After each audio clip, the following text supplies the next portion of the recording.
Hey, just want to have a quick conversation. I'm at a hotel room here between meetings, having some meetings with some executives at a manufacturing company.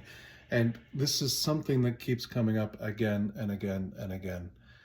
Digital strategy, or just strategy overall. In the plant, on the OT side, and sometimes on the IT side, people aren't really thinking about this idea of a digital strategy. So the question is, how do we win with transformations? How do we get these transformations, these digital transformations to succeed? By tactics and technologies or by strategies? And of course, you can tell which way I'm leaning. So the first thing that comes up is we find companies will go out and buy that tool, whether it's Ignition or something else.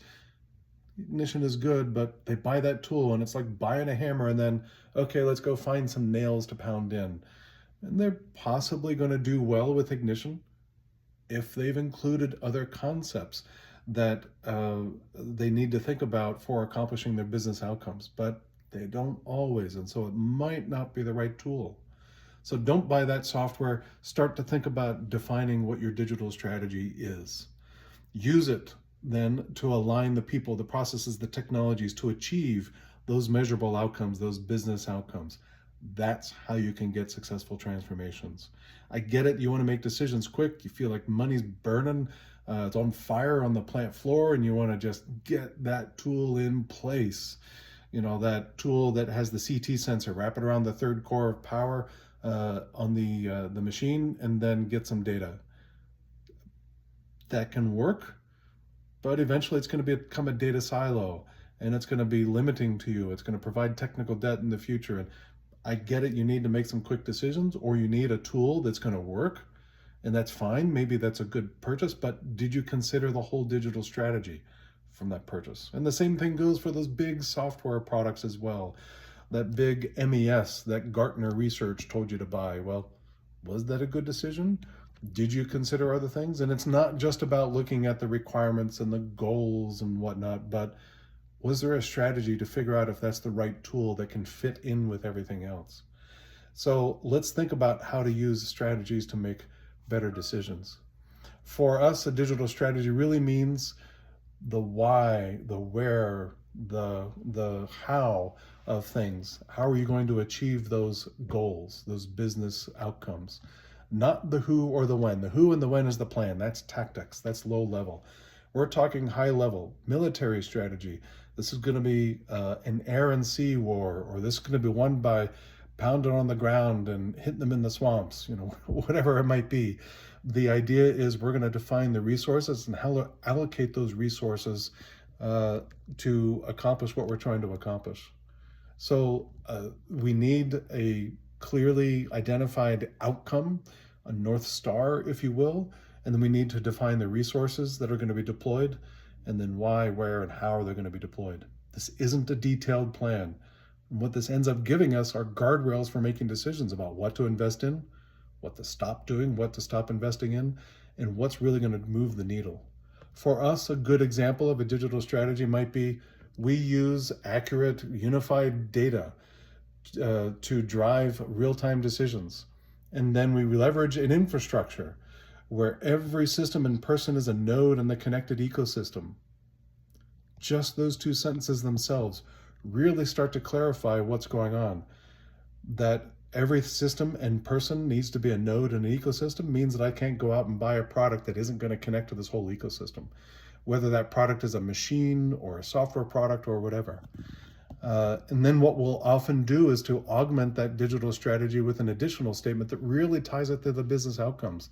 Something like our company, at our company, quality is paramount, and we will use data to quantify quality, increase reliability, and value our people.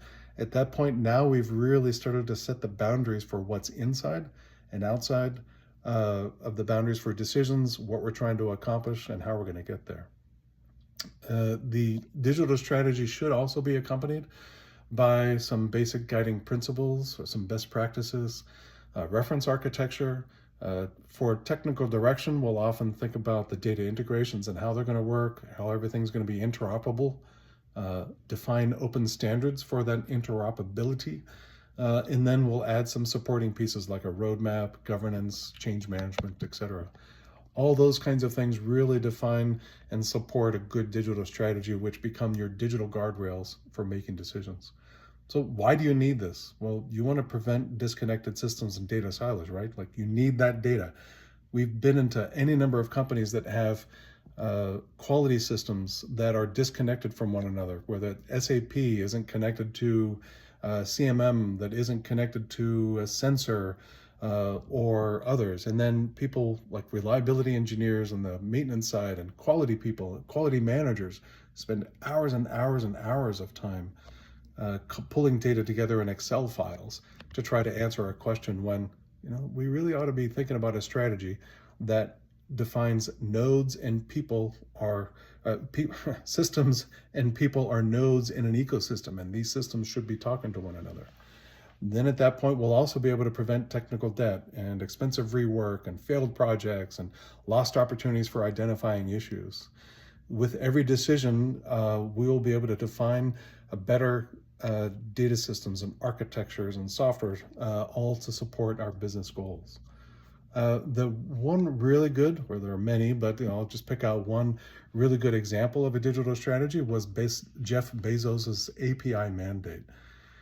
Every Amazon team has to expose data through APIs, and then that essentially wiped out all those data silos and enabled data to flow and became, quite honestly, the foundation for AWS.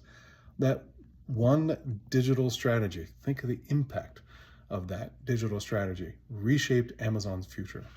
So the lesson is use strong digital strategies to define how you're going to operate as a digital business. So stop buying that software without a digital strategy, then use that digital strategy to align the people and the processes and the technologies to achieve those measurable business outcomes. That's how you can drive a digital strategy that lasts and build a more valuable company. If you want to talk more, have questions, see how we do this kind of work and our assessments, and provide those digital strategies as well as all the supporting pieces, give us a call. Happy to talk.